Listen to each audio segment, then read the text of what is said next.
Hayan himo na lang mubo ang rota sa fluvial procession kung ugaling mubunok ang kusog nga awan. Doon na LPA kami nga. Samtang Cebu Coast Guard mibutyag nga minus pa ang nagparehistro alang sa fluvial procession karong Sabado sa buntag. Adunay latest update si Luan Mirundina. May!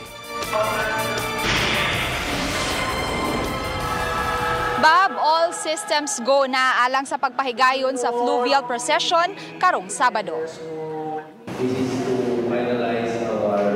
Nagtigom kaganihang buntag ang nagkadayang mga ahensya sa gobyerno aron sa paghanay sa himuong preparasyon alang sa fluvial procession karong Sabado.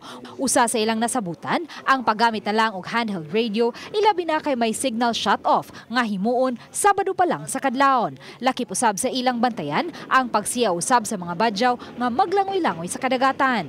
Samtang gitataw sa Cebu Coast Guard nga ang Shell Island ang magsilbing impounding area kung ugaling may mutuyo pagbaraw sa kalihukan. Yung pong magpo-post ng threat during the fluvial procession, yung mga pasaway po na biglang mag-cross or papasok sa Mactan Channel na 4 a.m. onwards, kung magpupumilit po sila, i-impound po natin yan. And we will issue appropriate apprehension report po sa kanila.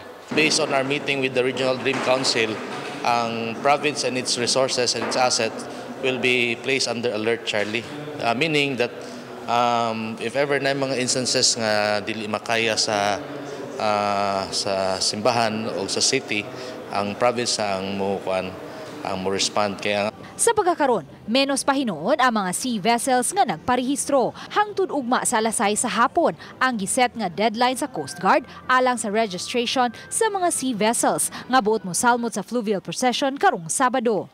Gibutyag usab sa Coast Guard nga posibleng dili na motuyok paingon sa Pasil ang fluvial procession kung ugaling mubunok ang kusog nga uwan o kung ugaling malangay pag-abot sa Pier 2 ang galyon. Probably po magiging maulan yung sinulog fluvial procession natin, and that will also be post challenge po para sa atin, no? In case po na mangyari ito, magiging maulan do walang weather disturbance, itutuloy pa rin po natin yung fluvial procession. Yet, magiging magiging madalian lamang. Yan ang part of our plan na in case na masama ang panahon, either magdiretso na tayo sa Pier 1. But part of our consideration. Uban ni Marlon.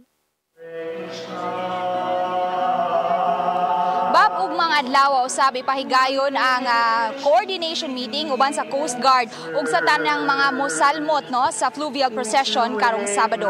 Samtang Bob ning mga orasa nakasugod na usab ang 5:30 PM Mass dinhi sa Basilica Minore del Santo Niño, ana dapit sa may salmo responsorio ang bahin sa misa.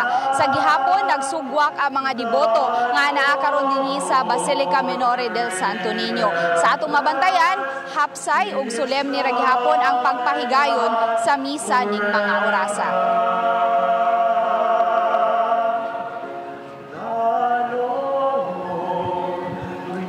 Og so far Bob, mao na ang latest nga atong nahipos gikan dinhi sa Basilica Minore del Santo Niño. Bob? Thank you so much, May, sa imong live update. Pitchinyor!